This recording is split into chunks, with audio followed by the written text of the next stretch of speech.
yeah, that's kind of this game in a nutshell. Or yeah, it's like, I don't know, it's like equal measure of like sort of like dull, uninspired crap, and like sort of neat ideas that didn't really work out, and then a few neat ideas that are kind of do work really well. And I'd count like the basic like acceleration and absorption system among those.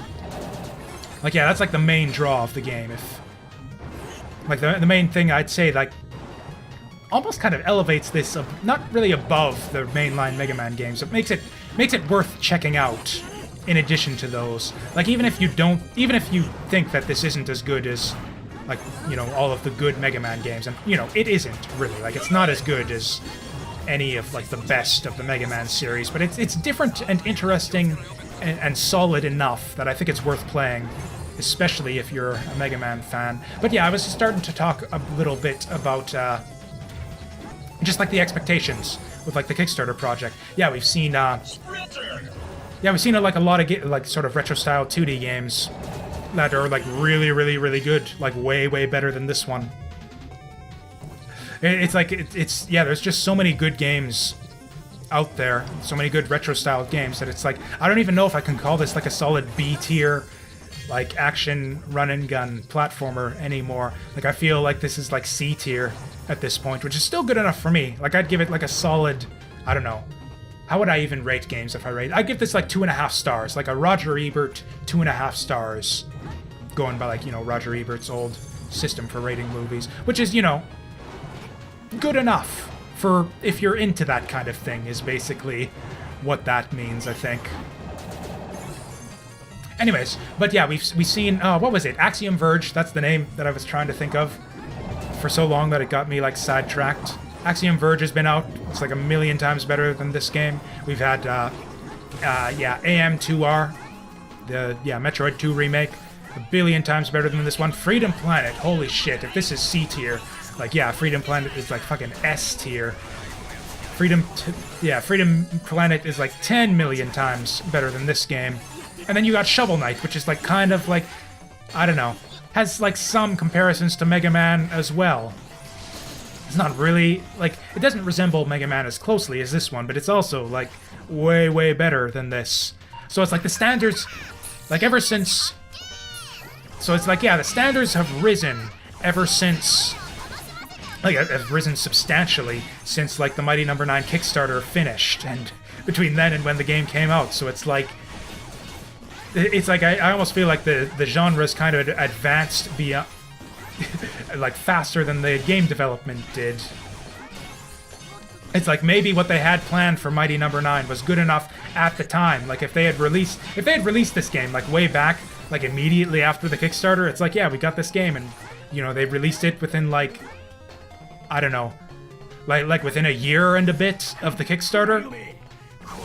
Like this, I feel this would have been much more positively received. And of course there was like bullshit with like the way the Kickstarter was handled, and there was like some bullshit with the thing, I don't know, some internet drama with like one of the not like the developers, but like one of the like the social, what do they call them, like the PR people. Apparently people had some problem with the way PR was being handled or something like that, and I think some of the backer rewards and the stretch goals weren't met as well. So just like a lot of just like a lot of bad PR related stuff sort of got the internet hate train going before the game was even released. And to be fair, like there's a lot to hate on, there's a fair bit to hate on with the game that is sort of like fair to criticize, and that just kind of makes it worse. It's like people sort of, you know, were looking to kind of hate on the game, and the game gives them a fair bit to hate on fairly as well, so that's like, you know, I can't really blame them. And that's like, yeah. And you know, it could be that, like I said, there's fair criticisms to be made for the game, and if your standards for this type of game are higher than like mine, like I'm a pretty big enthusiast for this type of game. Like I enjoy even like fairly, what I would call like fairly mediocre games in this style. I'll enjoy them a fair bit. Like I'm trying to think of like some of the mediocre 2D platformers I've played over the years that I still just like ridiculous amounts more than I should. This is like the hardest part of like the whole game right here. Oh, and I just blazed through it. Wow. Yeah, it's... Yeah, you can actually cancel out of a dash. That's another thing. Some people think it's like, oh, the dash, it's a fixed distance. So like if I need to dash like just a little bit, I'm fucked because I'll dash too far. But no, you can... Alright. Yeah, just like that. You can totally just air dash exactly the right distance that you need. You just gotta kind of experiment a bit. And again, the down dash thing is a thing that you wouldn't even necessarily know about. Oh, this is another one of those bosses that can get like super annoying.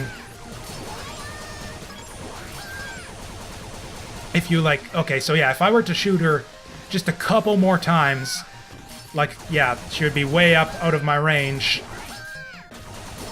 Oh god. And yep, this is gonna happen. This is gonna happen. He's gonna start. Oh, come on. Okay, there we go. And you can see, yeah, he recovered a bit of HP there because I didn't get him fast enough. So yeah, it's like in this fight, you can get frozen and miss your like, yeah, if you... Oh yeah, okay, so he does 3 of those. And then, yeah, if you get frozen there, then you gotta do them again. Like, and again, the fight isn't unfair. It's learnable. It's just kind of, like, freaking annoying if you don't do it perfectly. So again, there's some decent ideas here in this fight, I feel. It's just the execution is a bit off. Oh, I see. So, like, all of them freeze you. Okay, I'm actually gonna E-tank here. Maybe it's using the E-tank that lowers your score. That's probably it. Yeah, I don't have a good way to deal with this one, actually. There we go. But yeah, if you do it right, like that, like if I'd been able to do that every single time he comes down, then yeah, this would be going a lot more smoothly.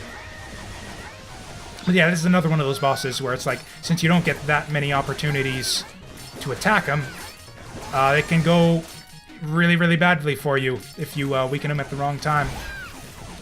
Although with that said, we do have the weakness for this one, so this one, yeah, charges up. Damn it. Oh, hey, I'm still charging.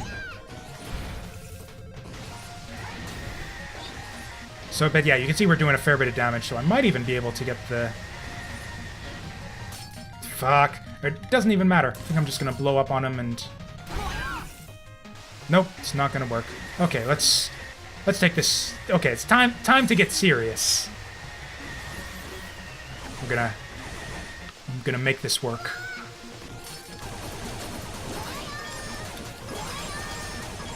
Got him! Shit! I think that was my controller again.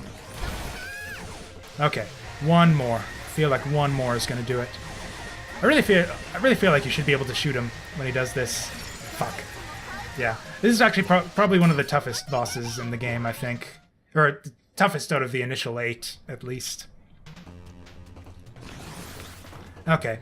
Okay, I can show you kind of how to properly use the weakness, at least.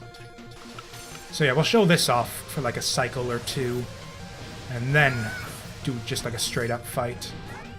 So yeah, you do it like that, knock him off the pillar, and then yeah, do it like that. And then you can do this fight super easy with the weakness. Just knock him off the pillar, stun him. That was kind of funny. Yep, you got me there, Cryo Man. Oh, except... Yep. That worked well. Okay, now we're gonna fight him straight up now. Actually do this the right way. Just for the sake of my pride, if nothing else. Okay.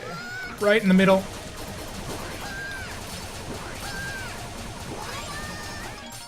Damn it. Oh well. We got some good damage there. Yeah, if we had just fought him sensibly the first time around, yeah, that death would not have happened.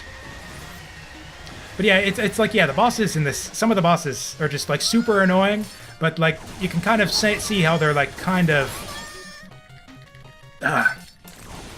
fun to fight once you learn them. I'm fucking things up here because I haven't played this game in quite a while. Probably should have done, like, a practice run or something, but, you know, fuck it. We're here already.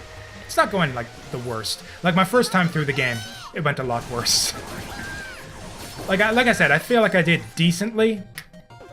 But yeah, I think this stage, yeah, Explosion Man stage took me a couple game overs. This one, I think, took me a game over. And then I think I got most of the others in one try. Oh yeah, I forgot to point out, I have no idea, but for some reason this person is like, I don't know, is like part of like the Galactic Empire or something. What's with the symbol on the side of his head? Yep, C rank, that seems... C for cold. That's what that stands for. That doesn't mean that we did crappy or anything. This weapon here is actually really powerful. It's like, you know, there's boss weaknesses in this game, but like pretty much all the bosses are kind of weak to Cryo Man's weapon. Or I guess Cryo Woman? I don't know. I think it's supposed to be like a dude robot, but the voice sounds really feminine. I think this one was actually effective against, yeah, Arsenal Man here. Yeah. Or Tank Man, I guess you might call. I guess there was a Tank Man, although that wasn't in a... Oh, I guess one other interesting point of comparison you can do with this game is, there's been, like, the Mega Man fan games out there as well. You could compare this to pretty directly, which I honestly, and I might get some shit for this, especially considering, like, the popularity of my Mega Man... What was it? Is it Mega Man Unlimited it was called? Yeah, Mega Man Unlimited. Like, that's probably my most... Yeah, that's my most popular... like series on this channel is like my long play I did of that game and also my Let's Play series, and I feel like I'm gonna catch shit if anyone who watched those, who's like a fan of that game, is gonna watch this, but I feel like Mighty Number 9 way better, or not way better, but a fair bit better than Mega Man Unlimited. I've actually gone back and replayed Mega Man Unlimited like fairly recently, and it's like and actually, credit where credit is due. The developers actually changed that game up a bit and improved it a little bit. Like some of the problems I had with that game, and you can, you know, check out my Let's Play series to hear what all those were. But yeah, I feel like this game compares... Yeah, Mighty Number 9 compares somewhat favorably, I would say, to Mega Man Unlimited. I'd say, yeah, Mighty Number 9, slightly better than Mega Man Unlimited, and also better than most of the other Mega Man fan games I've played out there. Like there was Mega Man X Street Fighter. This one's quite a bit better than that, I think. There was what was the other one? It was like Mega Man... I can't remember. It was like, it had it's like the main villain was like Justice Man or something. I don't know. He had like gold armor and like wings on his helmet or something. Yeah, that was actually it. And don't get me wrong, like, I must emphasize here, I like Mighty Number 9. Like, that is not, for me, that is not a slight to those other games at all to say that Mighty Number 9 is better than them. It's just that those are all good games in their own, you know, various ways. It's just Mighty Number 9 is also a good game and a slightly better one, in my opinion. Although part of that, I guess, is that it's just kind of... I guess it's like the added, I don't know what to call it. The fact, like the ways that this game is different from your standard Mega Man game. Like basically the dashing and absorption system, I like a fair bit. So like it distinguishes itself from the Mega Man series a fair bit, to the point where I feel like it's like interesting to play in a way that a lot of those Mega Man fan games, they're kind of, you know, slavish imitators of the original series. Although, to be fair, a lot of them do have some really cool and innovative ideas. I'd say Mega Man Unlimited is probably the best in that regard. Like, kind of had the most interesting and innovative ideas. Although, again, the execution was kind of off a lot of the time in that game. I feel like that's, like, kind of the way it goes a lot of the time with, like, these just 2D platformers. They're just video games in general. There's, like, almost a trade-off that's made a lot of the time between... like, between games that are, like, innovative and, like, interesting and have unique ideas, and games that are, like, good. And there's not necessarily there doesn't necessarily have to be a trade-off there. I just feel that's how it is a lot of the times. Like, that's the thing about being creative, and, like, yeah, creativity and innovation is a lot of the time, like, you don't have... like that solid, you're, you know, kind of exploring new territory by definition when you're being like creative and innovative in video games, which means like you're kind of you know, going outside the bounds there, and there's always some danger that you're not gonna quite get it right. And especially with the fan games, not just like Mega Man fan games, but like just amateur works in general. A lot of indie games too, I feel, kind of straddle that line and, you know, fall on kind of the more innovative. They get like the creativity and the innovation there, but not quite like just like the execution, just like the solid foundation. And that was kind of the way I felt about Mega Man Unlimited a lot. Mighty Number 9, I feel, is largely the opposite. It's not terribly a lot, like apart from the basic mechanics, solid. Best thing about the game, but other than that, I think I'm just gonna, blow this guy up, kill him. That's kind of the neat thing about this game. It's like you got the absorption mechanic, but you don't necessarily have to use it all of the time. Sometimes you just want to, like, shoot a motherfucker in the face until he explodes. And can I get up there with the helicopter? No. Or I bet you there were crates here that I blew up that I could have used to get up there. Oh, yeah. Oh, I could have used these crates, actually, to get up there, now that I think of it. Oh, no, I couldn't. Those are way too high.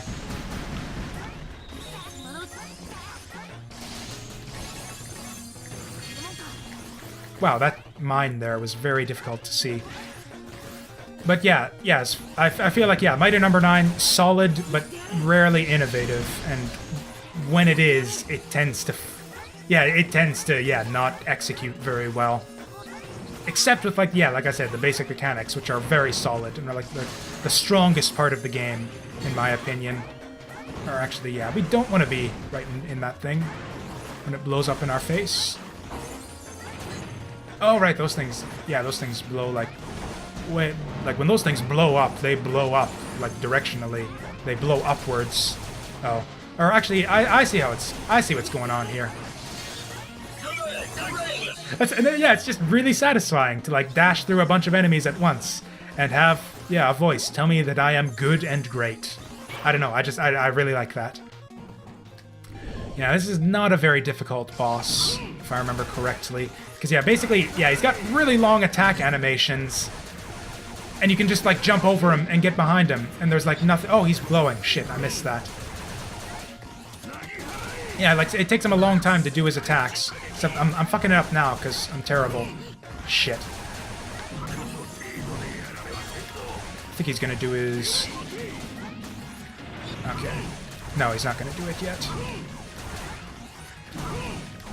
Right, you gotta get the timing right of when you decide to get behind him. Okay, now he's gonna do his, like, big desperation attack. I think you can dodge this on reaction. Or I can see, the sound kind of drops out there when he's right about to fire it. And that thing will blow up eventually. Oh dear, I actually lost to that guy. That's embarrassing. But almost got it. And that was with like a bunch of screw-ups early on. So if you use Iceman's, or, excuse me, Cryo Man's weapon against him, it basically just cripples him. This is like the easiest boss in the game if you use... It's like, it's like the robot...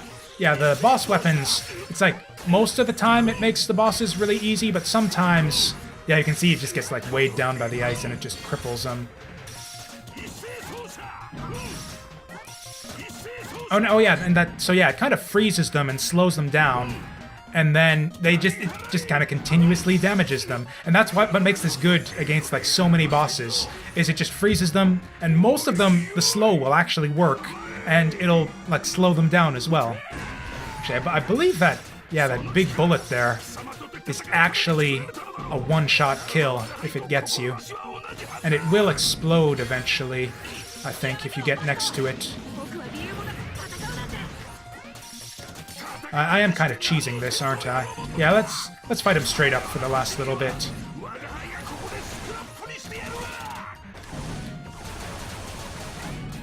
Dang it, I am really sucking at this. There we go. Kind of cheesed it with the weakness there, but Or in fact, I think that the, cryo weapon, the ice weapon there is actually way better against Counter Shade than Counter Shade's actual weakness, for example. And I think there's a couple bosses like that where it's like the ice is just way better than the actual weakness. Ah, we got a B. That's alright. Feel like it always gives you a B if you use an E-tank in a level, maybe. But yeah, I was talking about, like, the game overall. Yeah, just, like, that trade-off that often comes... It's like with creativity, with great creativity, often comes great jankiness. And that's the case with, like, a lot of, yeah, like, fan games and indie games. Whereas... And that's the case in this game, in, like, little pockets of it. But for the most part, it's just kind of solid and slightly... It's like boring, I don't know. Kind of almost boring, but solid still. And I wouldn't call it boring, just like not innovative, not creative, not terribly interesting, but still solidly executed and fun to play for the most part. Like I think every other, yeah, apart from Seismic Man's here level, I think pretty much every other stage in the game is, oh yeah, Brandish. I guess we've gone through most of the solid stages, actually. This one sucked, this one's good, this one's good. That was actually more fun than I remembered, actually. It's not a very memorable stage, is the thing, yeah. This one's pretty good. This one's decent. And where are we going now? That was this guy, so I think we're going... Okay, yeah, we're going to Seismic Man's stage here. Yeah. No, yes, I am sure, damn it.